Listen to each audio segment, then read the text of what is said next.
Salut à tous, aujourd'hui on va parler link aggregation ou agrégation de liens. Qu'est-ce que l'agrégation de liens? C'est une méthode qui va vous permettre d'utiliser vos deux ports Ethernet pour les regrouper et faire comme s'il ne s'agissait que d'un seul port. De ce fait, vous pourrez donc avoir un débit meilleur et essentiellement, si il y a beaucoup de personnes qui se connectent sur le serveur ou sur votre PC, ça va permettre de limiter les baisses de débit. En plus de ça, ça va vous permettre de créer un lien redondant, c'est-à-dire que si jamais une des deux liaisons est coupée, le serveur continue à tourner. On va voir comment créer cette agrégation de liens sur un serveur Synology à travers, puisqu'on ne peut pas faire ça malheureusement avec n'importe quel routeur ou n'importe quel switch. Donc là, ce sera à travers un D-Link DGS 1210, un 24 ports. Donc là, je me connecte au serveur Synology.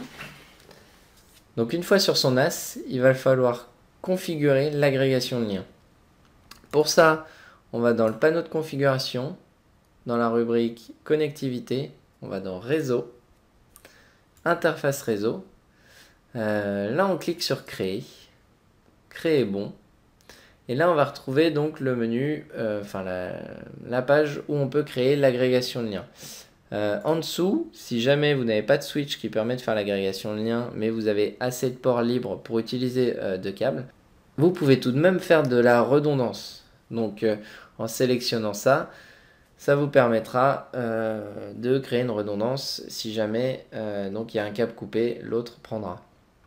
Donc là, c'est pas notre cas. Nous, ce qu'on veut faire, c'est de l'agrégation de liens. Donc cliquez sur Link agrégation dynamique. On fait suivant.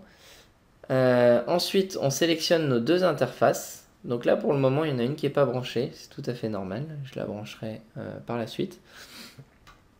On fait suivant. Donc ici, on sélectionne l'adresse IP qu'on veut ou si on veut du DHCP. Tout dépend comment on est configuré, si c'est le DHCP qui donne l'adresse IP fixe ou pas. Donc là, moi, j'ai cette configuration, donc je vais faire suivant. Ici, les paramètres vont s'appliquer. Donc moi, je vais brancher l'autre câble maintenant. Donc l'agrégation de liens que je veux faire, hop.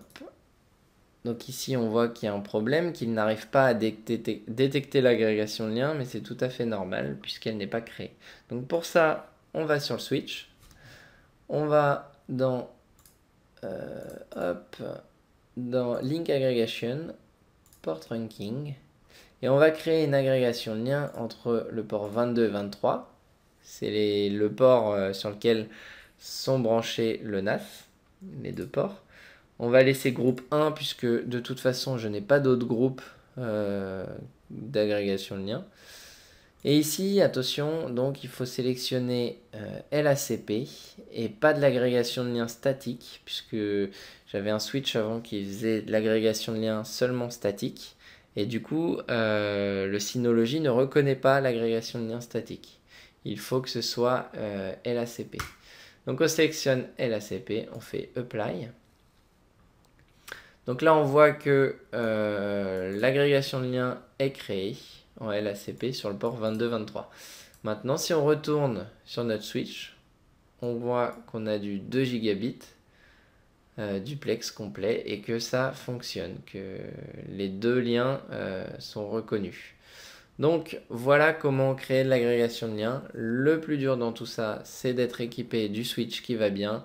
C'est rare que les particuliers s'équipent de ce type de switch, tout simplement parce que c'est pas réellement nécessaire lorsque on n'a pas beaucoup de connexions sur le serveur NAS là par exemple ou le serveur en question.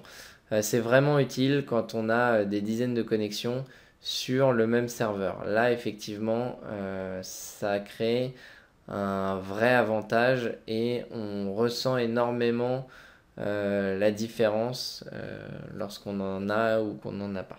Donc, voilà pour l'agrégation de liens. J'espère que ça a pu servir à certains et je vous dis à bientôt. Ciao, ciao!